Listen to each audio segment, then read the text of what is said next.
Dear students, welcome back to our channel. যে যেখান থেকে ভিডিওটি দেখছো সবাইকে স্বাগতম। এর আগের ক্লাসে আমরা নবম দশম শ্রেণীর রসায়ন বইয়ের 3.7 নম্বর আর্টিকেল পর্যন্ত পড়েছি, যেখানে আমরা ইলেকট্রন বিন্যাস নিয়ে আলোচনা করেছি। আজকে আমরা এর পরের যে অংশ 3.8 অর্থাৎ যার শিরোনাম হচ্ছে আইসোটোপ, এই আইসোটোপ নিয়ে আমরা আলোচনা করব। সো কথা না বাড়িয়ে আমরা সরাসরি চলে যাই আমাদের পড়াশোনায়। তো আইসোটোপটা একটা ইংরেজি শব্দ, এর বাংলা হয়তো বা করা হয়নি এখনো। যে সকল পরমাণুর প্রোটন সংখ্যা সমান কিন্তু ভর সংখ্যা ও নিউটন সংখ্যা ভিন্ন, তাদেরকে একে অপরের আইসোটোপ বলে। 3.04 নং টেবিলে দেখানো তিনটি হাইড্রোজেন পরমাণুরই প্রোটন সংখ্যা সমান, কাজেই তারা একে অপরের আইসোটোপ। হাইড্রোজেনের 7টি আইসোটোপ, যেমন H1, H2, H3, H4, H5, H6 এবং H7 আছে। এর মধ্যে 3টি প্রকৃতিতে পাওয়া যায়, অন্যগুলোকে ল্যাবরেটরিতে প্রস্তুত করা হয়েছে। তাহলে এই জিনিসটাকে আমরা একটু বোঝার চেষ্টা করি যে হোয়াট ইজ আইসোটোপ। তো দ্য আইসোটোপ ইজ আইসোটোপ হচ্ছে একটা এমন আছে অ্যাটম, যেখানে কি থাকবে, তোমার number of proton will be same, অর্থাৎ কি থাকবে, নাম্বার অফ প্রোটন থাকবে কি সেম। অর্থাৎ হাইড্রোজেনের ক্ষেত্রে যদি আমরা দেখি, as for example in hydrogen, তো এখানে প্রোটন সংখ্যা কত, 1। দেখো, the number of proton is 1, are the number of electron এটাও কিন্তু সবসময় কি থাকবে, 1ই থেকে যাবে। But neutron number of neutron will be change. দেখো, আমরা যে হাইড্রোজেনটাকে জেনারেলি জানি, সেই হাইড্রোজেনটাতে কিন্তু নিউট্রনের নাম্বার হচ্ছে কি 0। এটাতে কোনো ধরনের নিউট্রন থাকে না। তাহলে উই নো যে ভর সংখ্যা সমান আমরা জানি neutron number and proton number. ঠিক আছে, এটা আমরা জানি। অর্থাৎ ভর সংখ্যা সমান হচ্ছে নিউটন সংখ্যা এবং পারমাণবিক সংখ্যা জেটের কি যোগফল। এখন এই সংখ্যাটা যদি সেম থাকে, বাট এই ভর সংখ্যাটা যদি চেঞ্জ হয়, তাহলে চেঞ্জ হতে হবে কাকে, ইকুয়েশনের নিয়ম অনুযায়ী of course Newton number. The number of Newton will be কি ভেরিয়েবল। তাহলে যখন প্রোটনের সংখ্যা একই থাকবে, বাট ভর সংখ্যা কি হবে, ডিফারেন্ট হবে, আলাদা হবে, তাহলে অবশ্যই সেখানে নিউটন নাম্বার কি হইতে হবে, ভিন্ন ভিন্ন হইতে হবে। তাছাড়া তো কি হবে না। তখন ভর সংখ্যার মধ্যে কার কন্ট্রিবিউশন আছে, নিউটন সংখ্যা এবং প্রোটন সংখ্যার কন্ট্রিবিউশন আছে। তাহলে প্রোটন সংখ্যা যদি চেঞ্জ হয়ে যায়, তাহলে অবশ্যই ফিক্সড থাকে, প্রোটন সংখ্যা যদি ফিক্সড থাকে, তাহলে অবশ্যই কি হইতে হবে, there must be a change in number of neutron. ঠিক আছে, তো এই কারণেই এই যে হাইড্রোজেন বিভিন্ন ধরনের পরীক্ষা নিরীক্ষা করে যে হাইড্রোজেনগুলো পাওয়া গেছে, সেই হাইড্রোজেনগুলোতে দেখা গেছে যে কিছু হাইড্রোজেন আছে যে সেখানে number of neutron is 0। Again কিছু হাইড্রোজেন আছে যেগুলোতে নাম্বার অফ নিউট্রন ইজ 1, আর কিছু হাইড্রোজেন আছে যেগুলোতে নাম্বার অফ নিউট্রন ইজ 2। এরকম করে আপ টু 6 পর্যন্ত, 7 পর্যন্ত পাওয়া গেছে, 6 না, আপ টু 7। তাহলে এখন দেখো H1 কিভাবে গঠিত হলো। এখন আমরা যদি বলি H1 is a isotope of hydrogen, বা মেইনলি যেটাকে আমরা হাইড্রোজেন হিসেবেই চিনি, তাহলে এই হাইড্রোজেনে প্রোটন থাকে কয়টা, একটা, আর একটা কি থাকে, ইলেকট্রন থাকে, are the number of neutron is 0। তাহলে এর কত হবে, ভর সংখ্যা will be 1 plus 0 equals to 1। তাহলে এখানে গেল 1, প্রোটনও কি 1। এগেন যদি H2 বলি আমরা, তাহলে এখানে কি হবে, electron number of 1, proton of number of proton is equal to 2, আর নাম্বার অফ নিউট্রন সমান কত, 1। তাহলে আমরা যদি এখানে হিসাব করি, তো ভর সংখ্যা কত হবে, ভর সংখ্যা হবে n plus p is equal two 1 plus 1 is equal to 2। তাহলে ভর সংখ্যা হলো কি 2, আর প্রোটন সংখ্যা 1ই থেকে গেল। তাহলে তাহলে একইভাবে তাহলে H6 যে আইসোটোপটা আছে, তাহলে সেখানকার কি বিষয়টা হবে, তাহলে সেখানেও প্রোটন কিন্তু একটাই থাকবে, ইলেকট্রনও কি থাকবে, একটাই থাকবে, but number of neutron will be কত 5, ঠিক আছে, এরকম করে 5 হবে, তাহলে 5 আর 1 6, এরকম করে এই 7 আছে, তাহলে এখানে 6টা নিউট্রন থাকবে। তাহলে নিউট্রন নাম্বারটা কি হচ্ছে, চেঞ্জ হচ্ছে এইভাবে। তাহলে নিউট্রন নাম্বার 1 থেকে শুরু করে 6 পর্যন্ত হতে পারে, ঠিক আছে, 1 থেকে শুরু করে নিউট্রন নাম্বার হাইড্রোজেনের মধ্যে সর্বোচ্চ কয়টা নিউট্রন থাকতে পারে, তাহলে 6টা নিউট্রন থাকতে পারে। কারণ বিকজ যেটাতে এই 7 ভর সংখ্যা 7, তাহলে 1 আসছে থেকে প্রোটন থেকে, আর বাকি 6টা আসছে থেকে নিউট্রন থেকে। এই জন্য হাইড্রোজেনের neutron number will be maximum কত, ম্যাক্সিমাম সেটা হইতে পারে 7 পর্যন্ত। ওকে, তো এর মধ্যে এমসিকিউ হিসেবে তোমাদের মাস্ট এটা কি করতে হবে, মেমোরাইজ করতে হবে, সেটা হচ্ছে only 3 isotopes is found in nature. তাহলে ন্যাচারালি আমরা কয়টা পাই, অনলি 3 আইসোটোপ হাইড্রোজেনের, ফার্স্ট 3, এই ফার্স্ট 3 এই 1 2 3, তাহলে 2টা প্রোটন পর্যন্ত, 2টা নিউট্রন পর্যন্ত প্রকৃতিতে পাওয়া যায়, আর বাকিগুলো ল্যাবরেটরিতে বিজ্ঞানীরা সংশ্লেষণ করে তৈরি করেছেন। এরপর দেখো, কোনো মৌলের একটি পরমাণুর প্রকৃত ভর জানা থাকলে আমরা আপেক্ষিক ভর বের করতে পারবো। তাহলে তার যদি প্রকৃত ভর জানা থাকে, তাহলে তার আপেক্ষিক পারমাণবিক ভর বের করব। এখন এক্ষেত্রে ওই মৌলের একটি পরমাণুর প্রকৃত ভর 1.66 গুণন 10⁻²4 গ্রাম দ্বারা গুণ করলে আপেক্ষিক পারমাণবিক ভর বের করা যায়। তাহলে প্রকৃত ভরকে এত দ্বারা যদি ভাগ করা হয়, তাহলে কি পাওয়া যায়, আপেক্ষিক পারমাণবিক ভর পাওয়া যায়। কারণ আমরা জানি যে আপেক্ষিক পারমাণবিক ভরের ক্ষেত্রে নিউট্রন বা প্রোটনের যে ভরটা ছিল, সেটাকে কি করা ধরা হয়েছে, সেটাকে 1 ধরা হয়েছে, সেটাকে কি ধরা হয়েছে, আদর্শ হিসেবে ধরা হয়েছে, ওইটাকে মাপকাঠি হিসেবে ধরা হয়েছে, ওইটাকে 1 ধরা হয়েছে। তাহলে এর সাথে তুলনা করে যে কোনো পরমাণুর কি করা হবে, আপেক্ষিক পারমাণবিক ভর হিসেব করা হবে। যেমন অ্যালুমিনিয়ামের একটি পরমাণুর ভর হচ্ছে 4.482 × 10⁻23 গ্রাম। এরপর অ্যালুমিনিয়াম পরমাণুর আপেক্ষিক পারমাণবিক ভর গণনা করে দেখাও। তাহলে আপেক্ষিক পারমাণবিক, এখন দেখো আপেক্ষিক পারমাণবিক ভরের কনসেপ্টটা আমরা যখন পড়ছি, তখন আমরা বলছি যে একটা পরমাণুর যে প্রকৃত ভর, অ্যাকচুয়াল যে ভরটা, সেটা অনেক কি হয়, অনেক ক্ষুদ্র হয়, এবং সেটা যেহেতু ইনভার্সলি থাকে, এই জন্য এটা লিখতে গেলেও কি হয়, মনে রাখা এবং লিখাটাও কি অনেক জটিল। তো আমরা জানি যে কোনো পরমাণুর মধ্যে ভরের কন্ট্রিবিউশনটা আসলে কোত্থেকে আসে, আসে নিউট্রন এবং প্রোটন থেকে আসে, নিউট্রন এবং প্রোটন থেকে, এবং এই নিউট্রন এবং প্রোটনের ভর প্রায় সেম। সেটা হচ্ছে কি 1.66 × 10 এত কি, এত গ্রাম, এত হচ্ছে কি গ্রাম, এটা অ্যাবাউট প্রায় এটা। এখন যদি আমরা কি করি, তো কোনো একটা এই এই এই ওই ওয়েটটাকে যদি আমরা কি করি, এই যে ভরটা আছে, এই মাসটা, এইটাকে যদি আমরা ইউনিট হিসেবে দেখি, তাহলে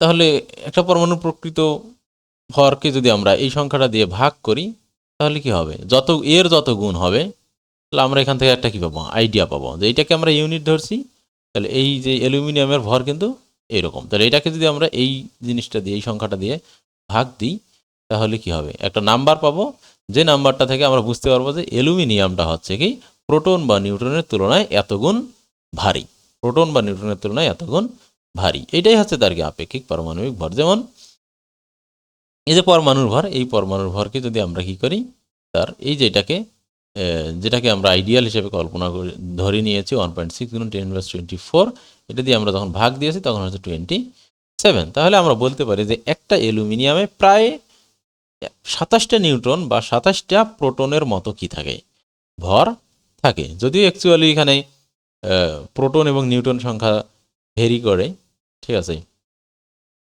তাহলে নিউট্রন এবং প্রোটন সংখ্যা 14 আর 13 হতে পারে, আরও এরকম ভিন্ন ভিন্ন চেঞ্জ আসতে পারে। বাট আমরা ধরে নিতে পারি দুইটা মিলে যে ভরটা তৈরি হয়েছে, সেই ভরটা কত হবে, প্রায় 27টা প্রোটন বা 27টা নিউট্রনের সমান। তাহলে এই যে এখানে কি করা গেল, অ্যালুমিনিয়ামের ভর সম্পর্কে একটা আইডিয়া পাওয়া গেল, অনলি শুধুমাত্র 27 সংখ্যাটা দেখেই আমাকে এত বড় একটা সংখ্যা কি করতে হচ্ছে না, মুখস্থ করতে হচ্ছে না। এরকম করে প্রতিটি মৌলের কি করা হয়েছে, এরকম করে একটা আপেক্ষিক নাম্বার বের করা হয়েছে। তাহলে আপেক্ষিক নাম্বারটা আসলে কি ইয়া করে, বুঝাই, এটা দিয়ে কি বুঝি আমরা, তো এটা দিয়ে যে জিনিসটা আমরা বুঝি সেটা হচ্ছে একটা পরমাণু একটা নিউট্রন বা একটা প্রোটনের তুলনায় কত গুণ ভারী। একটা পরমাণু একটা প্রোটন বা একটা নিউট্রনের তুলনায় কত গুণ ভারী, সেটাই মূলত আপেক্ষিক পারমাণবিক ভর থেকে বলা হয়। অনেক সময় এটা বলা হয় যে একটা প্রোটন একটা মৌল হাইড্রোজেনের তুলনায় কত গুণ ভারী, সেটা হচ্ছে তার আপেক্ষিক নাম্বার। আবার অনেক সময় বলা হয় একটা পরমাণু কার্বন 12 এর যে আইসোটোপ আছে, কার্বন 12 আইসোটোপ, তার 12 ভাগের 1 ভাগের কত গুণ। তো দিন শেষে এগুলো সবই কিন্তু একটা নিউট্রন বা একটা প্রোটনের ভরের সমানই হয়। যেমন দেখো, একটা হাইড্রোজেনে কিন্তু একটাই মাত্র কি থাকে, হাইড্রোজেনের ফার্স্ট যে আইসোটোপটা আছে সেটার কথা বলতেছি, একটাই মাত্র প্রোটন থাকে, আর কোনো নিউট্রনও থাকে না, কিছুই থাকে না। তাহলে একটা হাইড্রোজেনের কত গুণ ভারী, দ্যাট মিনস কি একটা প্রোটনের কত গুণ ভারী। কার্বন 12 এর 12 ভাগের 1 ভাগ, তা কার্বন 12 যেটা, তাই সেটাতে প্রোটন থাকে কত। যে কোনো আইসোটোপের নামকরণ করা হয় তার প্রোটন সংখ্যাতে। তো কার্বন 12 যখন হচ্ছে নিউট্রন সংখ্যা দিয়ে, তো কার্বন 12তে প্রোটন কিন্তু থাকে কয়টা, 12টিই প্রোটন থাকবে। কার্বন 12 মানে এটা নিউটন সংখ্যা দিয়ে একটা আইসোটোপের নামকরণ করা হয়, কার্বন 12, 14। তখন প্রোটন সংখ্যা তো আমরা জানি আইসোটোপের কি ফিক্সড, পরিবর্তন হয় কি নিউট্রন। যাই হোক, কার্বন কার্বন যেহেতু সে তাতে প্রোটন কত থাকবে, 12টাও থাকবে, নিউট্রনও কি থাকবে, 12টাই থাকবে। তাহলে কার্বন 12 যদি 1/12 আমরা যে আইসোটোপ এর করি, তাহলে এখানেও কিন্তু দিন শেষে কি হচ্ছে, একটা নিউক্লিয়াসই, শুধু এই একটা 12কে যখন আমরা 12 দিয়ে ভাগ করতেছি, তখন আবার কি হচ্ছে, তোমার কি হচ্ছে, সরি 6টা, কার্বনে তো পারমাণবিক সংখ্যা 6, কার্বন 12 ভর সংখ্যা, সরি আমি ভুল বলছি। একটা আইসোটোপকে তার ভর সংখ্যা দিয়ে হিসাব করা হয়, অর্থাৎ প্রোটন সংখ্যা এবং নিউট্রন সংখ্যার যোগফল, অর্থাৎ জেড দ্বারা এসি। একটা কার্বন 12 বলতে বোঝায় যে যে কার্বনের ভর 12, কার্বন 14 বলতে বোঝায় যে কার্বনের পারমাণবিক ভর হচ্ছে কত, 14। অর্থাৎ এখানে 6টা প্রোটন থাকবে আর 8টা কি থাকবে, নিউট্রন থাকবে, এইরকম করে। তাহলে কোনো একটা আইসোটোপের নামকরণ করা হচ্ছে তার কি অনুযায়ী, ভর সংখ্যা অনুযায়ী, নিউট্রন এবং প্রোটন সংখ্যার যোগফল অনুযায়ী। তো যদি কার্বন 12 দিয়ে যখন আমরা সংজ্ঞায়িত করি, তোমরা অনেক বইয়েই দেখবা বা অনেক জায়গাতেই পড়বা যে আপেক্ষিক পারমাণবিক ভরকে কার্বন 12 দ্বারা সংজ্ঞায়িত করা হচ্ছে, কিন্তু আমি বললাম নিউট্রন বা প্রোটন। কিন্তু দিন শেষে কথা একই, কার্বন 12তে কতটা প্রোটন এবং কতটা নিউট্রন থাকবে, 6টা প্রোটন এবং 6টা নিউট্রন। তাহলে এটাকে যদি আমরা কি করি, আবার 12 দিয়ে ভাগ করি, তাহলে কি হলো, একটা প্রোটন এবং একটা নিউট্রনের অ্যাভারেজ ভরই কিন্তু পাওয়া গেল, তাই না? 12টা নিউট্রন, 6টা নিউট্রন, 6টা প্রোটনের যে টোটাল ভর, সেটাকে আবার যদি 12 দিয়ে ভাগ করি, তাহলে দিন শেষে আমরা কি পেলাম, একটা প্রোটন অথবা একটা নিউট্রনের ভরই পেলাম।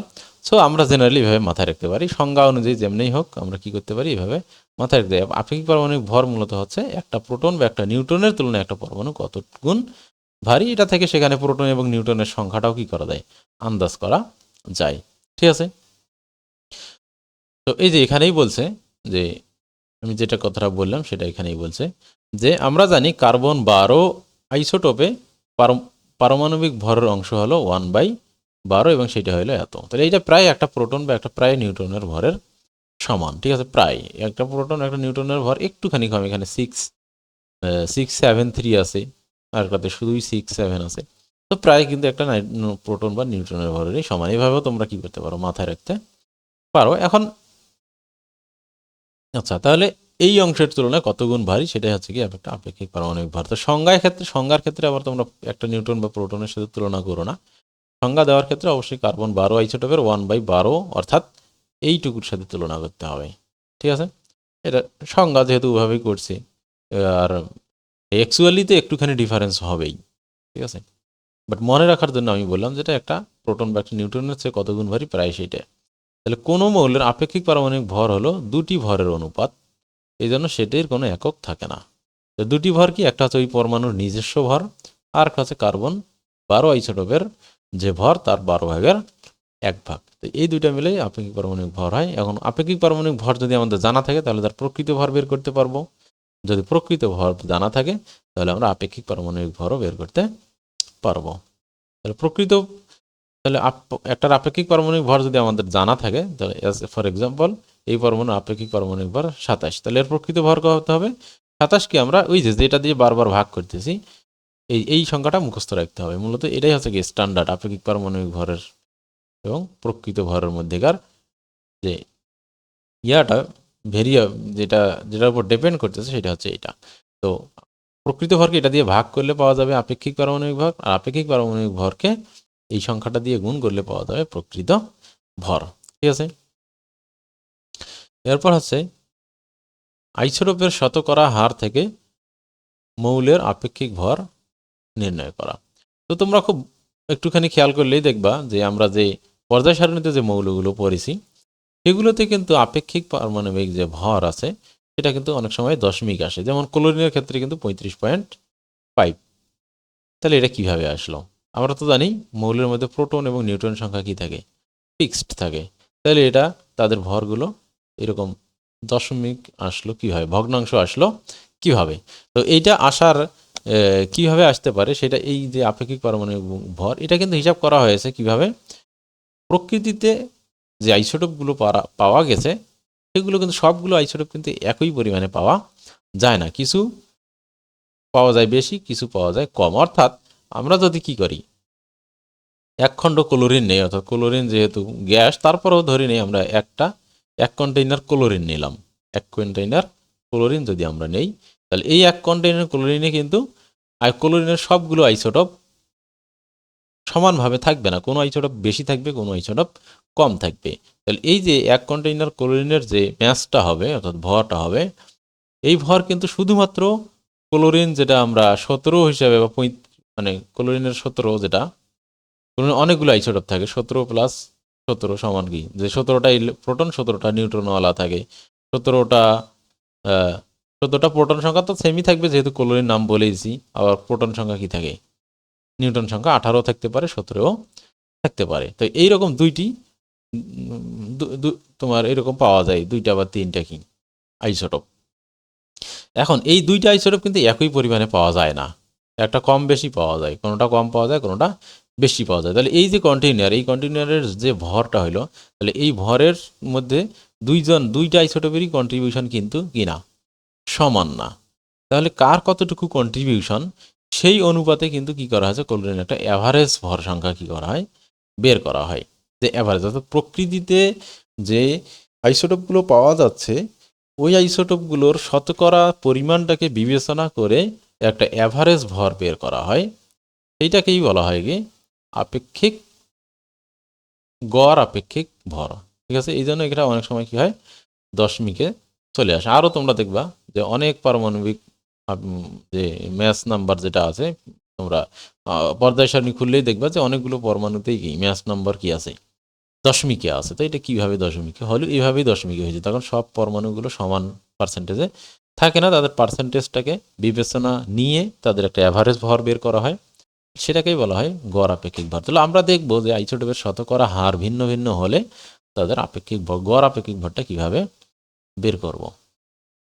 প্রকৃতিতে বেশিরভাগ মৌলেরই একাধিক আইসোটোপ রয়েছে, তাই যে মৌলের একাধিক আইসোটোপ আছে সেই মৌলের সকল আইসোটোপের প্রকৃতিতে প্রাপ্ত শতকরা হার থেকে মৌলের গড় আপেক্ষিক ভর এর মান গণনা করতে নিচের ধাপগুলো অনুসরণ করতে হয়। তাহলে 1 নম্বর ধাপ হচ্ছে, প্রথমে কোনো মৌলের প্রতিটি আইসোটোপের ভর সংখ্যা এবং প্রকৃতিতে প্রাপ্ত ওই আইসোটোপের শতকরা পরিমাণ গুণ করতে হবে। তাহলে প্রথমে কি করতে হবে, ওই মৌলটার যেগুলো আইসোটোপ আছে, অর্থাৎ যতটি আইসোটোপ আছে প্রতিটি আইসোটোপের ভরকে এবং ওই আইসোটোপটা প্রকৃতিতে কি পরিমাণ পাওয়া যাচ্ছে, ওই যে শতকরা যে পরিমাণ পাওয়া যাচ্ছে সেটা দিয়ে গুণ করতে হবে। এবার প্রাপ্ত গুণফলগুলোকে কি করতে হবে, যোগ করতে হবে, এবং সেই প্রাপ্ত যোগফলকে 100 দ্বারা ভাগ করলে কি পাওয়া যাবে, গড় আপেক্ষিক ভর পাওয়া যাবে। তাহলে এখানে বোঝাই যাচ্ছে যে মানটা কি আসবে না, ডেফিনেটলি সবসময় ইন্টিজার আসবে না, অর্থাৎ পূর্ণ সংখ্যা আসবে না। ঠিক আছে, যেমন উদাহরণ হিসেবে ধরা যাক একটি মৌল এ এর দুটি আইসোটোপ আছে, একটি আইসোটোপের ভর সংখ্যা হচ্ছে পি, প্রকৃতিতে প্রাপ্ত ওই আইসোটোপের শতকরা পরিমাণ আছে এম, মানে পার্সেন্টেজে হিসাব করতে হবে। অপর আইসোটোপের ভর সংখ্যা হচ্ছে কিউ এবং ওই প্রকৃতিতে ওই আইসোটোপের শতকরা পরিমাণ হচ্ছে এন। তাহলে গড় আপেক্ষিক পারমাণবিক ভর হবে এই মৌলের, অর্থাৎ তোমার যেটা এ আছে, এই যে তোমার এম পি কে কি করতে হবে, পি আইসোটোপ, পি ভর সংখ্যা বিশিষ্ট যে আইসোটোপ আছে, অর্থাৎ এপি ভর সংখ্যা দিয়ে প্রকাশ করা হয়, এপি ইন্টু কি তার শতকরা পরিমাণ এম। আবার হচ্ছে কি এ কিউ, এ এর কি দুইটা আইসোটোপ পাওয়া যায়, একটা এপি একটা এ কিউ। তাহলে পি কে একবার কি করতে হবে, এম দ্বারা গুণ করতে হবে, আবার একবার কিউ কে কি তার পার্সেন্টেজ দ্বারা গুণ করতে হবে। গুণ করার পর দুইটা কি করতে হবে, যোগ করে তারপর অ্যাভারেজ করতে হবে কি, টোটাল তো 100ই ছিল, তার কারণে এখানে এম আর এখানে এন, এম আর এন মিলে কি 100% টোটাল। তাহলে আমরা কি করলাম, এখান থেকে একটা অ্যাভারেজ মান পেলাম। আমি যেমন ক্লোরিনের ক্ষেত্রেই বলা আছে, ক্লোরিনের দুইটা আইসোটোপ থাকে, একটা হচ্ছে ক্লোরিন 35 আর একটা হচ্ছে ক্লোরিন 37।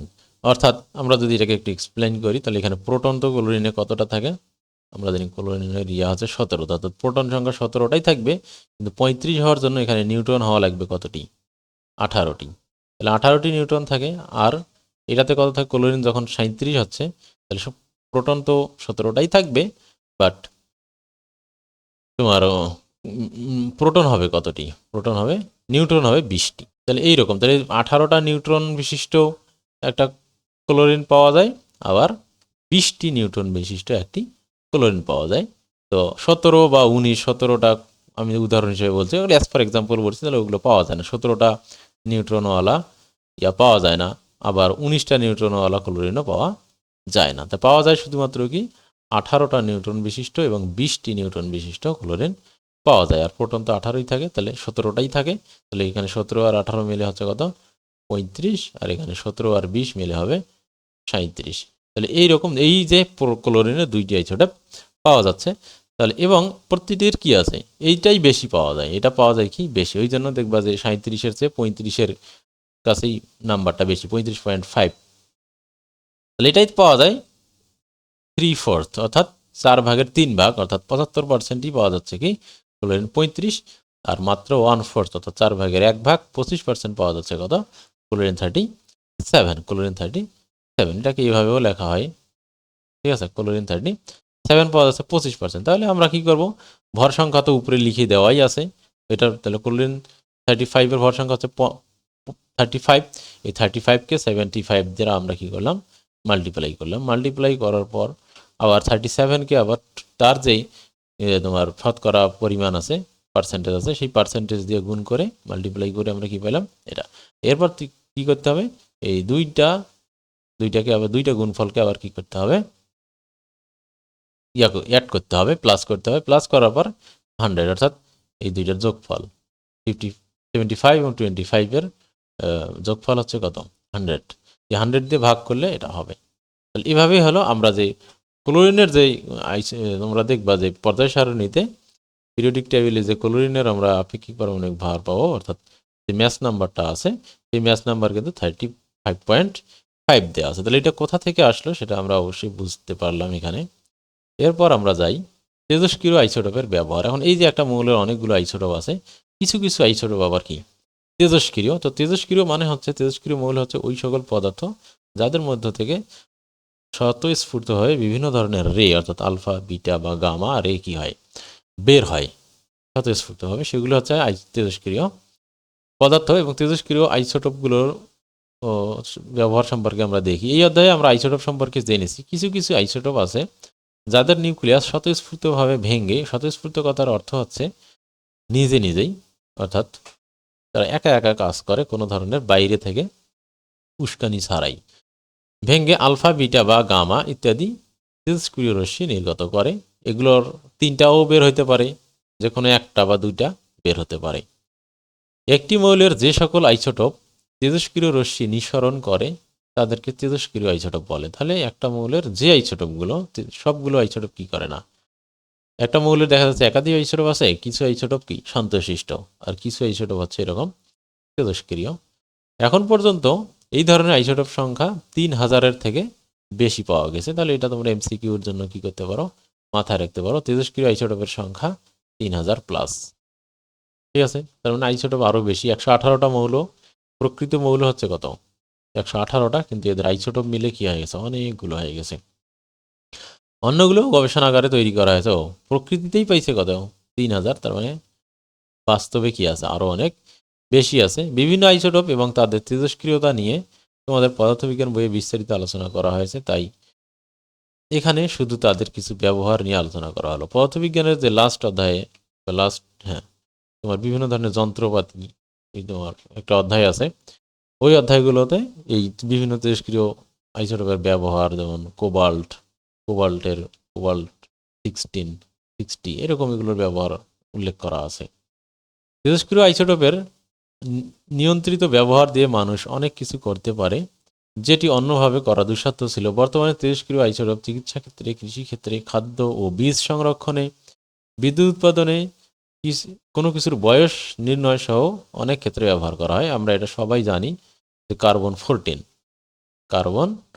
14 যে আইসোটোপটি আছে, এটাকে ব্যবহার করেই মূলত কি করা হয়, লক্ষ লক্ষ কোটি কোটি হাজার হাজার বছর আগে যে প্রাপ্ত মাটির নিচ থেকে প্রাপ্ত যে ফসিলগুলো আছে বিভিন্ন প্রাণীর, যেটা হাজার হাজার বছর আগে যে প্রাণীগুলো মারা গেছে, তাদের মৃতদেহ মাটিতে কি একটা বিশেষ উপায়ে সংরক্ষিত থাকে। আমরা জানি যে পচে যায় জেনারেলি, কিন্তু কখনো কখনো কি হয়, বিশেষভাবে বিভিন্ন ধরনের কন্ডিশন ফুলফিল করলে কিছু কিছু মৃতদেহ আছে পচে না, বা পচে গেলেও তারা কি করে, একটা সুনির্দিষ্ট কি করে প্যাটার্ন তৈরি করে, একটা সুনির্দিষ্ট ফরমেশন তৈরি হয় তাদের, ওটা ওইরকমই থাকে, মাটির সাথে তারা আলাদা হয়, মাটির সাথে মিশ্রিত হয়ে যায় না, বাট তাদের পরিবর্তন হয়, কিন্তু তারা কি করে একটা ফরমেশন তৈরি করে। তো সেখান থেকে তাদের কি করা হয়, কার্বন 14 থেকে তাদের বয়স নির্ণয় করা যায়। ঠিক আছে। তো সাধারণত এটা যদি একটুখানি বলি, এটা কীভাবে তৈরি হয়। সাধারণত একটা মৃতদেহ কি হয়, একটা মৃতদেহে যখন পচে যায়, তখন আমাদের শরীরে কিন্তু একটা নির্দিষ্ট, যে কোনো জীবদেহে একটা নির্দিষ্ট পরিমাণ কি থাকে, কার্বন 14 থাকে। ঠিক আছে, একটা নির্দিষ্ট পরিমাণ কার্বন 14 থাকে। এটা শুধুমাত্র জীবদেহেই কি হয়, তৈরি হয়। কিন্তু একটা জীব যখন মারা যায়, জীবিত জীবদেহেই এটা কি হয়, তৈরি হয়। যখন এই যে একটা জীব মারা যায়, তখন তার মধ্যে এটা নতুন করে কার্বন 14 কি হইতে পারে না, প্রবেশ করতে পারে না, বেরো হতে পারে না। কিন্তু যখন জীবটা মারা যায়, তখন সময়ের সাথে সাথে এই কার্বন 14টা তেজস্ক্রিয় হওয়ার কারণে এ কি হয়, এবং এর তেজস্ক্রিয়তাটা অনেক ধীর গতির, স্লোলি ঘটে। তো এটা কি হয়, এই কার্বন 14টা কি হয়, ডিকে হইতে থাকে, ক্ষয় হইতে থাকে, ক্ষয় হতে হতে হতে হতে কি হয়, মানে, বাট এটা আমরা জানি যে এই যারা এই জিনিসটা জানে, তোমরা অনেকে হয়তো বা জানো না, যে একটা তেজস্ক্রিয় পরমাণু কিন্তু ডিকে হইতে হইতে সম্পূর্ণ নিঃশেষ কিন্তু কখনো হয় না, সম্পূর্ণ নিঃশেষ কখনো হয় না। এটা চলতেই থাকে প্রায় ইনফিনিটি টাইম লুপের মতো, প্রায় বলতে পারি, আমি একদম বলতেছি না আলটিমেটলি ইনফিনিটি, যা অনেক হাজার হাজার লক্ষ লক্ষ কোটি কোটি বছর ধরে কি হয়, ডিকে হয়। এটা যত কম থাকুক বা যত বেশি থাকুক, এটা কি কখনো শেষ হয় না। তার কারণ এখানে পরমাণুর পরিমাণ যত কমে, এর ডিকে অর্থাৎ ক্ষয় হওয়ার হারটা তত কমতে থাকে। এই জন্য একটা সময় এত ধীর ক্ষয়প্রাপ্ত হয় যে এটা শেষ হয় না কখনো। তো এই যে কতটুকু ডিকে হইলো, এইটাকে হিসাব করেই মূলত কি করা যায়, ওইটার বয়স বের করা যায়। যেমন একটা মানুষের দেহে কি পরিমাণ কার্বন 14 থাকে, সেটা কিন্তু মানুষ জানে, যে একটা মানুষের দেহে এই পরিমাণ কার্বন 14 থাকে। এখন একটা মৃতদেহ পাওয়া গেল, যার মধ্যে কি কার্বন 14 একটা নির্দিষ্ট পরিমাণ পাওয়া গেল। এখন তাহলে মনে করো যে উদাহরণ হিসাবে কি 10 ইউনিট, উদাহরণ হিসেবে 10 ইউনিট C14 থাকে, কিন্তু একটা মৃতদেহ পাওয়া গেল যার মধ্যে কি মাত্র আর কি 4 ইউনিট C14 আছে। তার মানে ক্ষয় হয়েছে কত, 6 ইউনিট। তাহলে এই যে 6 ইউনিট পরিমাণ, 10 যদি থাকে 10, তাহলে সেখান থেকে 6 ইউনিট খরচ হইতে কত সময় লাগে, এটা কিন্তু ক্যালকুলেশন করা যায়। এই ক্যালকুলেশনটা করে কি করা হয়, সাধারণত একটা ফসিলের বয়স হিসেব করা হয়। ঠিক আছে। তো এইভাবেই C14 অনুপাতটা বের করে কি হয়, তোমার ফসিলের বয়স নির্ণয় করা যায়। ঠিক আছে। আর কিছু আছে, আমরা তো জানি যে চিকিৎসা ক্ষেত্রে এগুলো অনেক, ক্যান্সারের চিকিৎসায় ব্যবহার করা হয়। তো চিকিৎসা ক্ষেত্রে বর্তমানে বিভিন্ন প্রয়োজনে তেজস্ক্রিয় আইসোটোপ ব্যবহার করা হচ্ছে। যেমন রোগ নির্ণয়ে আইসোটোপ ব্যবহার করে একজন রোগীর রোগাক্রান্ত স্থানের ছবি তোলা সম্ভব। এ পদ্ধতিতে ইনজেকশনের মাধ্যমে তেজস্ক্রিয় আইসোটোপ টেকনিশিয়াম 99 অর্থাৎ TC99কে শরীরের ভেতর প্রবেশ করানো হয়। তাহলে শরীরের ভেতরের ছবি দেখানোর জন্য কোন আইসোটোপ ব্যবহার করা হয়, টেকনিশিয়াম 99কে ব্যবহার করা হয়। এটা এমসিকিউর জন্য খুবই ইম্পর্ট্যান্ট। এরপর হচ্ছে এই আইসোটোপ যখন শরীরের নির্দিষ্ট স্থানে জমা হয়, তখন ওই তেজস্ক্রিয় আইসোটোপ গামা রশ্মি বিকিরণ করে। তাহলে কি করে, এই তেজস্ক্রিয় রশ্মি, তাহলে টেকনিশিয়াম 99 বৈশিষ্ট্য হচ্ছে কি, সে কি করে, গামা রশ্মিকে বিকিরণ করে। তাহলে যেখানকার ছবি তোলা হবে সেখানে যদি প্রথমে ওগুলো দিয়ে দেওয়া হয়, তাহলে তারপর যদি ওইখানে গামা রে প্রেরণ করা হয়, তাহলে সেখানে গামা রে কি হবে, ওখান থেকে বিকিরণ হবে, তাহলে ওখান থেকে ওখান থেকে গামা রে বের হবে, তাহলে ওই গামা রেটাকে বিশ্লেষণ করে কি করা হয়, আর ছবি তোলা হয়। তাহলে ওই তেজস্ক্রিয় আইসোটোপ গামা রশ্মি বিকিরণ করে, তখন বাইরে থেকে গামা রশ্মি শনাক্তকরণ ক্যামেরা দিয়ে সেই স্থানের ছবি তোলা সম্ভব। তাহলে এখানে তো আইসোটোপ টেকনিশিয়াম 99 এর লাইফ টাইম হচ্ছে 6 ঘন্টা, তাই সামান্য সময়ে এর তেজস্ক্রিয়তা শেষ হয়ে যায় বলে এটি অনেক নিরাপদ।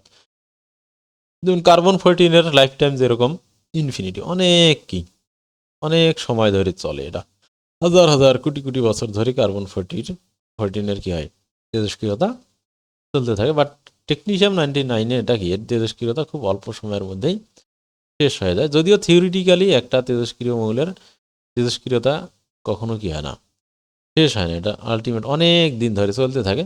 বাট শেষে হয়তো বা তীব্রতাটা এতটাই কমে যায় যে সেটা আর কি তোমার ওই ওইটাকে আর তেজস্ক্রিয়তা না বললেই চলে।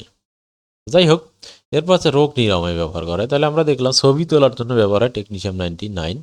সর্বপ্রথম থাইরয়েড ক্যান্সার নিরাময়ে তেজস্ক্রিয় আইসোটোপ ব্যবহার করা হয়। ওটা গেল রোগ নির্ণয়, ওটা হলো রোগ নির্ণয় বা ছবি তোলা, অর্থাৎ ভিতরে কেমন জিনিসটা অবস্থান আছে। আর এটা হচ্ছে রোগ নিরাময়। তো নির্ণয় এবং নিরাময়ের মধ্যে ডিফারেন্স, নির্ণয় মানে হচ্ছে কী রোগ হয়েছে এটা শনাক্ত করা, জানা, বোঝা, তারপর এটাকে বিশ্লেষণ করে একটা নির্দিষ্ট পরিমাণ কি নির্দিষ্ট মেডিসিন ইউজ করে সেটাকে সারিয়ে তোলাটাকেই বলা হচ্ছে নিরাময়। প্রতিকার এবং প্রতিরোধ জিনিসটা আমরা জানি।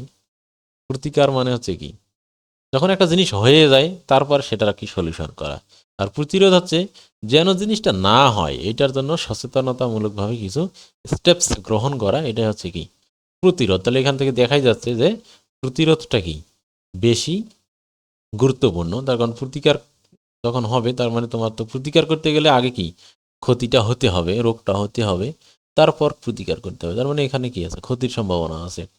বাট প্রতিরোধ যদি হয়, প্রতিরোধ যদি আমরা ভালো প্রতিরোধ করতে পারি, প্রতিরোধ ব্যবস্থা ভালো হতে হবে, তাহলে কি হবে, ক্ষতি তো হওয়ারই সুযোগ পাবে না, তাই না?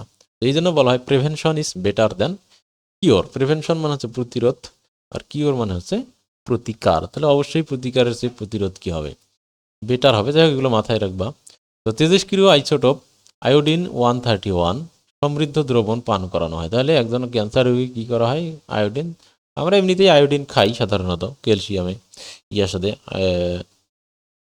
লবণের সাথে কী করি আমরা আয়োডিন খাই। তো ওই আয়োডিন আমাদের বিভিন্ন কাজে লাগে। কিন্তু এই রোগ থাইরয়েড ক্যান্সার যেটা আছে, এই ক্যান্সারের জন্য গলগণ্ড রোগ যেটা আমরা জানি কিন্তু আয়োডিনের অভাবেই কী হয়, গলগণ্ড রোগ হয়। ঠিক আছে, তাহলে এই জন্য কী করা হয়, এখানে এই আয়োডিনের যে আইসোটোপটা এটা যদি আমরা খাই তাহলে কী হবে, আয়োডিনের পরিমাণ বেড়ে যাবে, সেক্ষেত্রে থাইরয়েড ক্যান্সারটা এটা ঠিক হয়ে যাবে। যে গলগণ্ড রোগ এটাই কিন্তু এটারই একটা বিশেষ রূপ, এটা যখন আস্তে আস্তে ভয়াবহ রূপ ধারণ করে সেটাই কিন্তু কি থাইরয়েড ক্যান্সারে রূপ নেয়। এটা যেহেতু আয়োডিনের অভাবে হয়, এই জন্য এটাকে শেষ পর্যন্ত কী হয়, তেজস্ক্রিয় আইসোটোপ খাওয়ানো হয়, যাতে এটা খুব দ্রুত কী করতে পারে, আয়োডিনের অভাবজনিত কারণে যে ক্যান্সারটা হয়েছে বা যে কারণেই হোক না কেন থাইরয়েডের যে ক্যান্সারটা হয়েছে, সেটা কী করে এই আয়োডিন সেটাকে কী করে নিরাময় করে দেয়।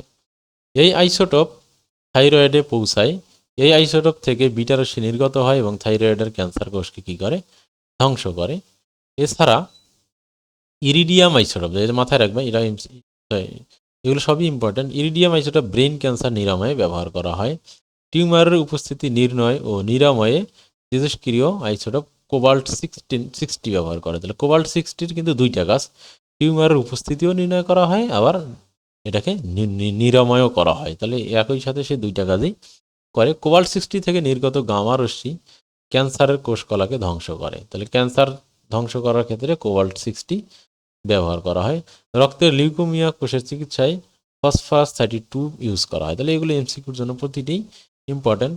তাহলে রক্তের লিউকোমিয়াতে চিকিৎসা করার জন্য এখানে ফসফরাস 32 ইউজ করা হয়। ঠিক আছে, তো এই জিনিসগুলো তোমরা অবশ্যই কী করবা, মাথায় রাখবা, এমসিকিউর জন্য খুবই ইম্পর্টেন্ট এগুলি। এরপর হচ্ছে কি তেজস্ক্রিয় আইসোটোপের প্রভাব। তেজস্ক্রিয় আইসোটোপ আমাদের অনেক উপকারে আসে, সে কথা সত্য, কিন্তু এটি আমাদের জন্য ক্ষতির কারণও হতে পারে। তাহলে যে কোনো জিনিসেরই, সায়েন্সের যে জিনিসগুলো আছে, প্রকৃতি যে কোনো জিনিসেরই মেইনলি কী থাকে, দুইটা দিক থাকে সাধারণত, একটা হচ্ছে ক্ষতিকর আর একটা হচ্ছে কি উপকারী তেজস্ক্রিয় আইসোটোপ থেকে যে আলফা, বিটা বা গামা রশ্মি নির্গত হয় তা কোষের জিনগত পরিবর্তন ঘটাতে পারে, যার ফলে ফলাফল হিসেবে ক্যান্সারের মতো রোগ হতে পারে। তাহলে দেখো, এই আইসোটোপগুলো যখন ক্যান্সার কোষকে যেরকম তারা ধ্বংস করতে পারে, একইভাবে সাধারণ সুস্থ সবল কোষগুলোকেও তারা কি করতে পারে, ধ্বংস করতে পারে। ঠিক আছে, আমরা সাধারণত কি করি, আমরা যদি বলি যে একটা অস্ত্র দিয়ে আমরা কি করি, একটা অস্ত্র দিয়ে আমরা শত্রুকে কি করি, মেরে ফেলি।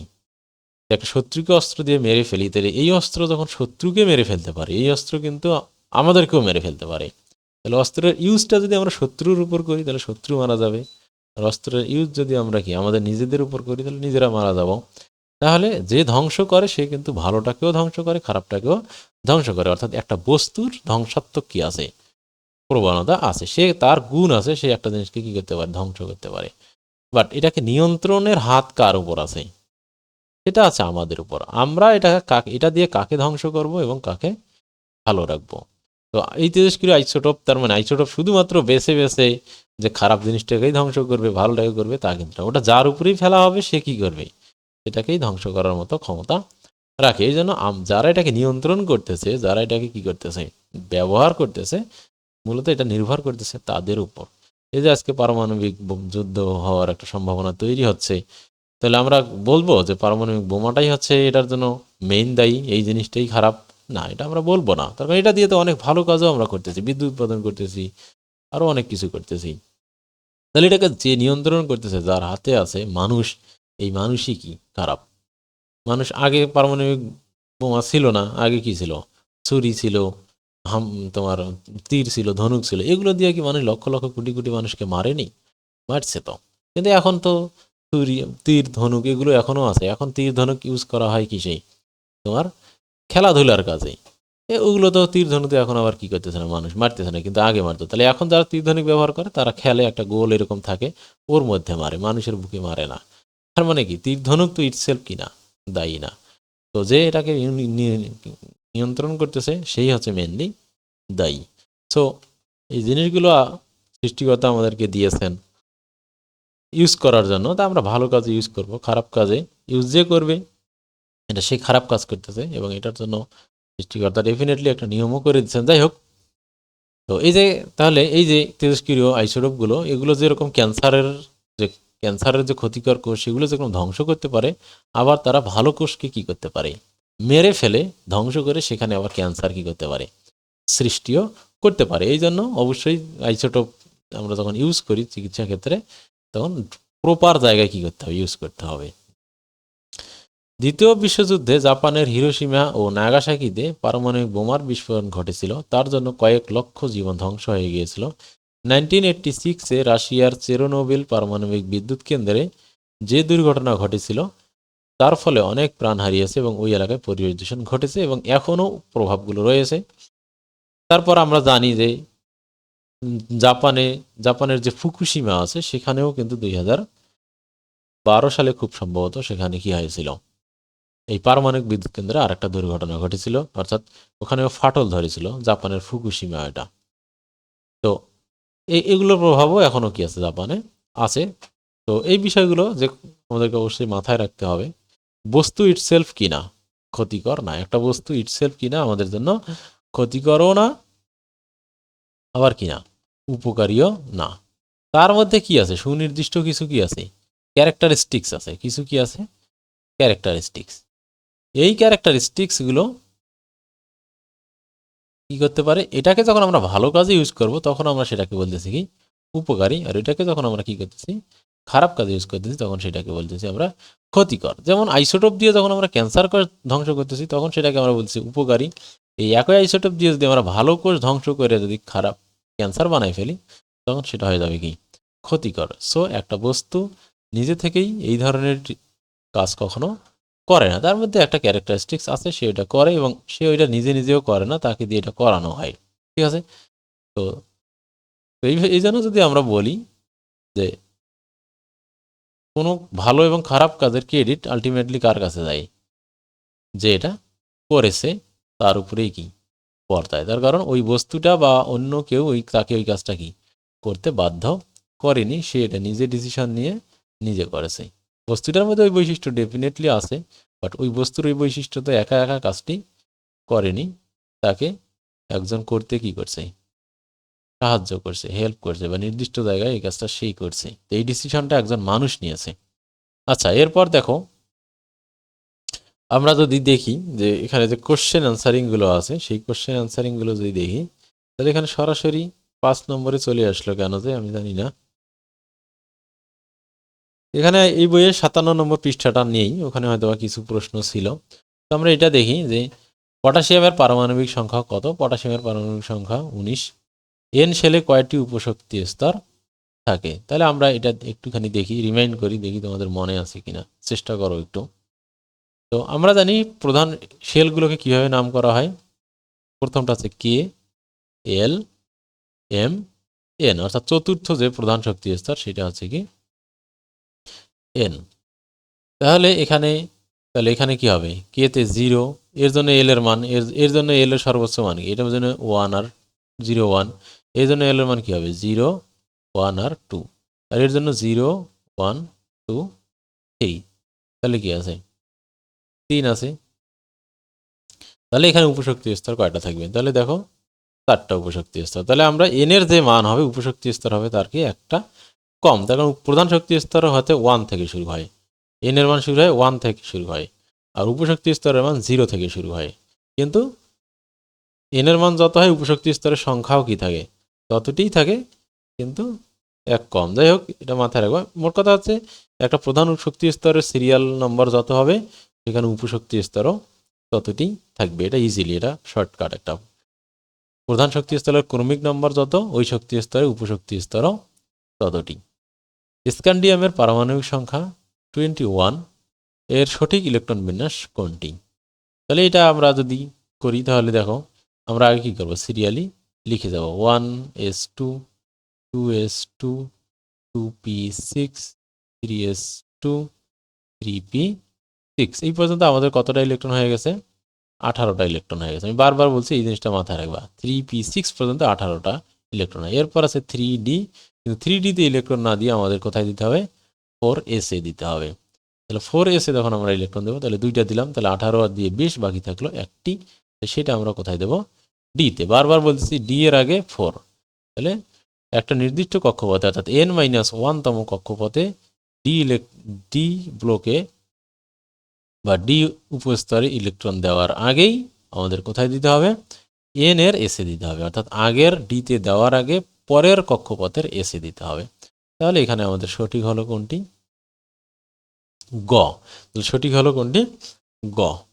ঠিক আছে।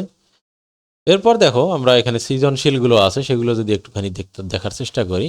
সেটা হচ্ছে যে একটি মৌলের পরমাণুর মডেল আঁকার জন্য বলা হলে নবম শ্রেণীর ছাত্র ফরিদ নিচের চিত্রটি অঙ্কন করলো। এই যে চিত্রটি সে অঙ্কন করলো, এটা আসলে সে কি এঁকেছে। ঠিক আছে, আমরা যদি এখানে একটা প্রশ্ন, এখানে যে আমরা যখন সৃজনশীল প্রশ্নগুলো যখন আমরা সলভ করব, তখন আমাদের সর্বপ্রথম যেটা করতে হবে যে উদ্দীপকটাকে ভালো করে বুঝতে হবে, অর্থাৎ উদ্দীপকের মধ্যে কি আছে। অর্থাৎ আমাদের বইয়ের সাথে যে ইনফরমেশন, বই পড়ে আমরা যে ইনফরমেশনগুলো মাথার মধ্যে নিয়েছি, সেই ইনফরমেশনগুলোকে কি করতে হবে, মেমোরাইজ করে এটার সাথে লিঙ্ক করাতে হবে। মেমোরাইজ কিন্তু মেমোরিতে থাকতে হবে, লিঙ্ক করানোর কাজটা আমাদের বুদ্ধিমত্তার উপর নির্ভর করবে। তাহলে এটাকে আমাদেরকে লিঙ্ক করাতে হবে। তাহলে এই ছবিটাকে আমরা কোথায় দেখেছি, দেখো এটা আস্তে আস্তে ছোট হচ্ছে কক্ষপথ, ছোট হতে হতে হতে হতে ইলেকট্রনটা এখানে পড়ছে। তাহলে বোঝা যাচ্ছে এখানে আমরা যে রাদারফোর্ডের পরমাণু মডেলের যে সীমাবদ্ধতাগুলো পড়তেছিলাম, অর্থাৎ লিমিটেশন পড়তেছিলাম, এই লিমিটেশনের লাস্ট যে পয়েন্টটা ছিল, সেই পয়েন্টটা ছিল যে রাদারফোর্ড মডেল দেওয়ার পর বিজ্ঞানী ম্যাক্সওয়েল একটা জিনিস আবিষ্কার করে ফেলছিলেন। এই ম্যাক্সওয়েল কি বলতেছিলেন, যে যখন একটা নেগেটিভ চার্জ একটা পজিটিভ চার্জ কেন্দ্র করে ঘোরে, তখন এই নেগেটিভ চার্জটা ক্রমাগত শক্তি বিকিরণ করে, বিকিরণ করতে করতে তার কক্ষপথ কন্টিনিউয়াসলি ছোট হতে পারে, একটা কন্টিনিউয়াস প্রসেসে এটা ছোট হতে থাকে, হতে হতে হতে হতে সে আলটিমেটলি কোথায় এসে পৌঁছায়, পজিটিভ চার্জের সাথে মিলে যায়। অর্থাৎ রাদারফোর্ডের যে পরমাণুর মডেল, অর্থাৎ নিউক্লিয়াসের বাইরে ইলেকট্রন ঘোরে, এটা কি থাকে না, আর স্টেবল থাকে না। তো এটা প্রোটন এবং নিউট্রন, ইলেকট্রন এবং প্রোটন এবং নিউট্রন সব কি হয়ে যায়, এক জায়গায় মিক্সড হয়ে যায়। তাহলে এই জিনিসটা আমরা কি এখানে বুঝলাম। এরপর আমরা প্রশ্নে যাব। ঠিক আছে, পারমাণবিক সংখ্যা কাকে বলে? এগুলো জানি আমরা। পারমাণবিক সংখ্যা হচ্ছে কোনো মৌলে উপস্থিত তার প্রোটনের সংখ্যাটাই হচ্ছে কি তার পারমাণবিক সংখ্যা। এরপর হচ্ছে এক্স এটা এবং ওয়াই পরমাণু দুটির নিউক্লিয়ন সংখ্যা সমান কিন্তু নিউট্রন সংখ্যা ভিন্ন। এখন নিউক্লিয়ন একটা নতুন টার্ম আসলো, এই জিনিসটা নিয়ে তোমরা আলোচনা করা হয়নি। নিউক্লিয়ন জিনিসটা কি? নিউক্লিয়ন হচ্ছে যারা নিউক্লিয়াসে থাকে, যারা নিউক্লিয়াসে থাকে তাদেরকে বলা হয় কি নিউক্লিয়ন। যারা কি থাকে? নিউক্লিয়াসে থাকে। অর্থাৎ নিউক্লিয়াসে যারা যারা থাকে তারা হচ্ছে কি নিউক্লিয়ন। তাহলে নিউক্লিয়ন কারা বলো দেখি?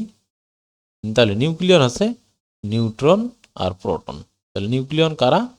নিউট্রন এবং প্রোটন। তাহলে এরা কি থাকে? নিউক্লিয়াসে থাকে। ঠিক আছে, ইলেকট্রন কিন্তু নিউক্লিয়ন না। তাহলে ইলেকট্রন কোথায় আছে? ইলেকট্রন তো কক্ষপথে আছে। আর নিউক্লিয়াসে আছে কি প্রোটন আর নিউট্রন। এই দুইটাই হচ্ছে কি নিউক্লিয়ন। তাহলে এইখানে এই পরমাণু দুইটিতে কি আছে? তাহলে এইখানে দেখো এই পরমাণু দুইটিতে আমরা দেখতে পাইতেছি যে এইখানে এটাকে ব্যাখ্যা করতে হবে যে নিউক্লিয়ন সংখ্যা সমান। দেখো নিউক্লিয়ন ভর সংখ্যাটাই তো নিউক্লিয়ন সংখ্যা। কেন? আমরা জানি ভর সংখ্যা সমান হচ্ছে কি এ সমান হচ্ছে কি এন প্লাস পি। তাহলে ভর সংখ্যাটা আসলে কি নির্দেশ করে? কোনো মৌলের নিউক্লিয়ন সংখ্যা নির্দেশ করে। তাহলে এটা তোমরা মাথায় রাখবে। তাহলে ভর সংখ্যাটা কি নির্দেশ করে?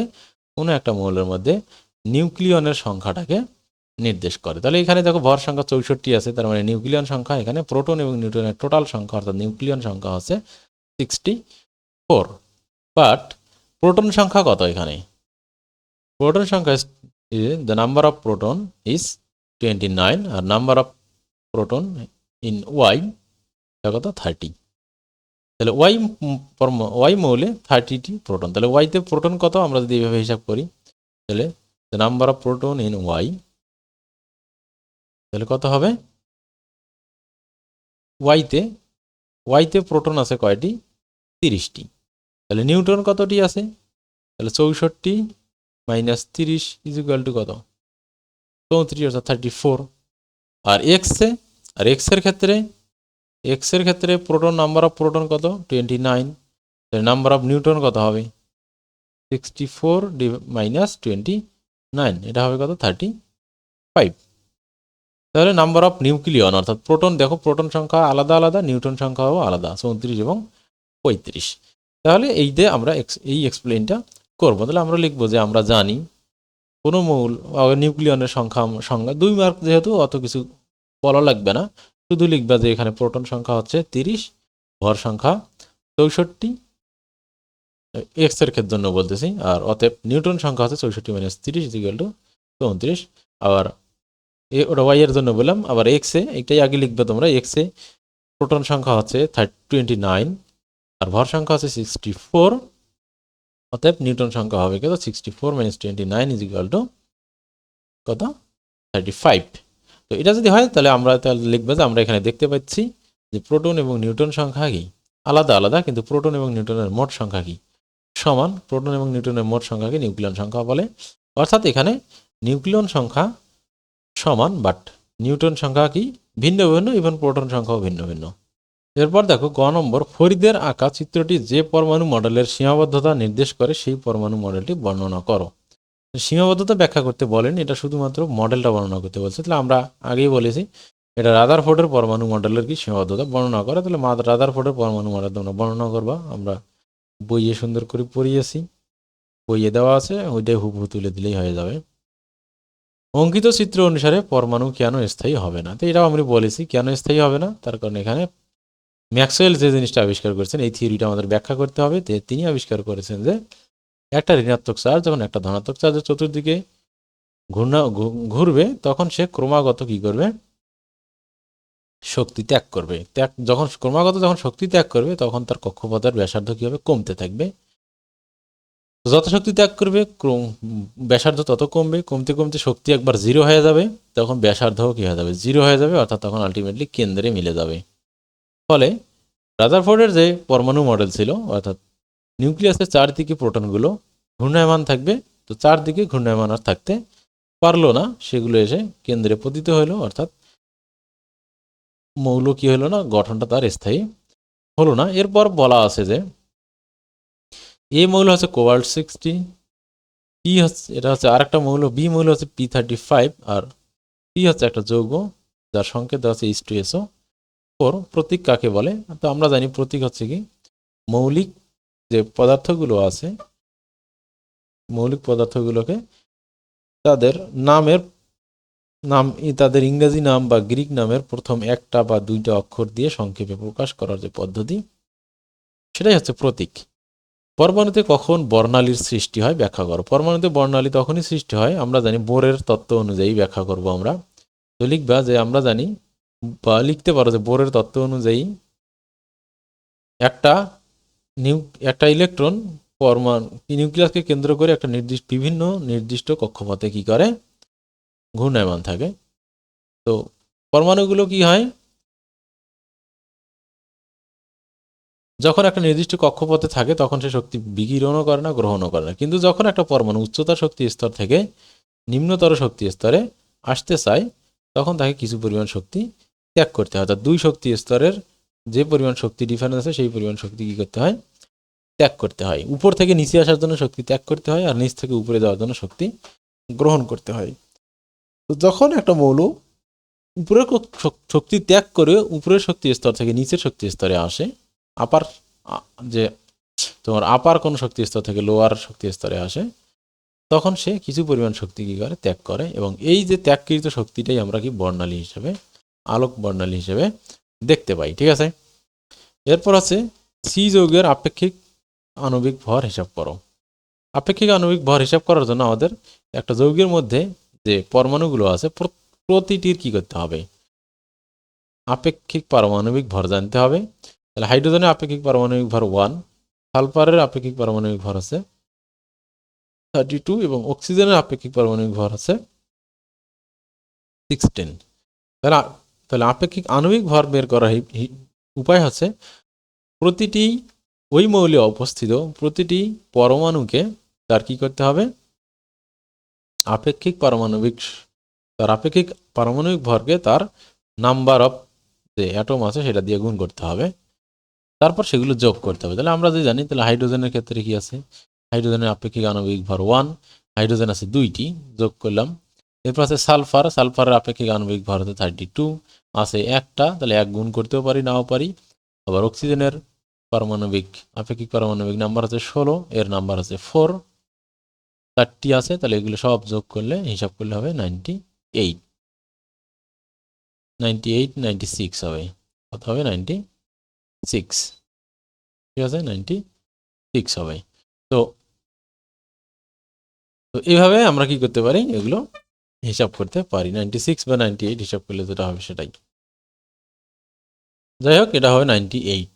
ঠিক আছে, এরপর দেখো এ এবং বি এর আইসোটোপগুলো আমাদের জীবনে কি ভূমিকা রাখে, এটা শুধু লিটারেচার, এখানে বোঝার কিছু নাই, জাস্ট ইনফরমেশনগুলো মাথায় রাখতে হবে। কোবাল্ট 16কে আমরা কি কাজে ব্যবহার করি, আর P34কে আমরা কীভাবে ব্যবহার করি।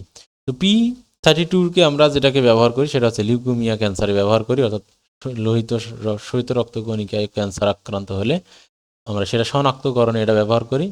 আর কোবাল্ট 60কে আমরা কী কাজে ব্যবহার করি, তাহলে এখানে লিখে দেওয়া আছে। এই যে দেখো, এটাকে খুব বেশি আমরা প্রথমেই, যেহেতু এটা 4 মার্ক আছে, তাহলে প্রথমে কি করব, জেনারেল একটা আলোচনা করব আইসোটোপের ব্যবহার নিয়ে, আইসোটোপের ক্ষতি নিয়ে, এটা নিয়ে জেনারেলি একটা আলোচনা করে দেব। তারপর শেষে আমরা লিখব যে কোবাল্ট 16 দুই কাজে ব্যবহার করা হয়।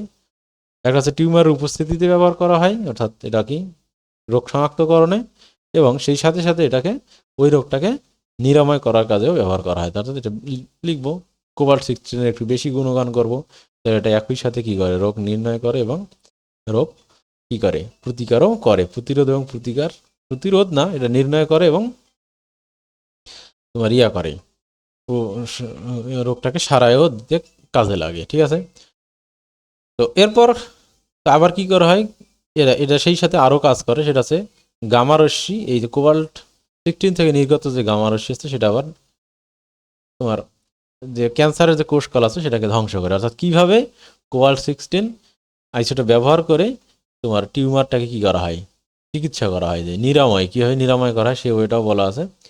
আবার রক্তের যখন লিউকেমিয়া হয় তার চিকিৎসায়, অর্থাৎ সেটা নিরাময়ে না, সেটাকে সারায় তুলতে কোবাল্ট ফসফরাস 32 ব্যবহার করা হয়। ঠিক আছে, তাহলে এগুলো লিখে দিবা। তো এই অধ্যায় আমাদের মোটামুটি এখানে শেষ। এরপর আমরা আমাদের যে নেক্সট অধ্যায় আছে সেই নেক্সট অধ্যায়, এটা খুবই গুরুত্বপূর্ণ। এখানে পর্যায় সারণী নিয়ে আলোচনা করা আছে। এটা হচ্ছে রসায়নের কি হৃৎপিণ্ড বলতে পারি আমরা। রসায়নের হৃৎপিণ্ডটাই হচ্ছে কি তোমার এই পর্যায় সারণী। তো এটা নিয়ে আমরা নেক্সট ক্লাসে তোমাদের সাথে আবার দেখা হবে ইনশাআল্লাহ। আমাদের সাথে থাকার জন্য ধন্যবাদ।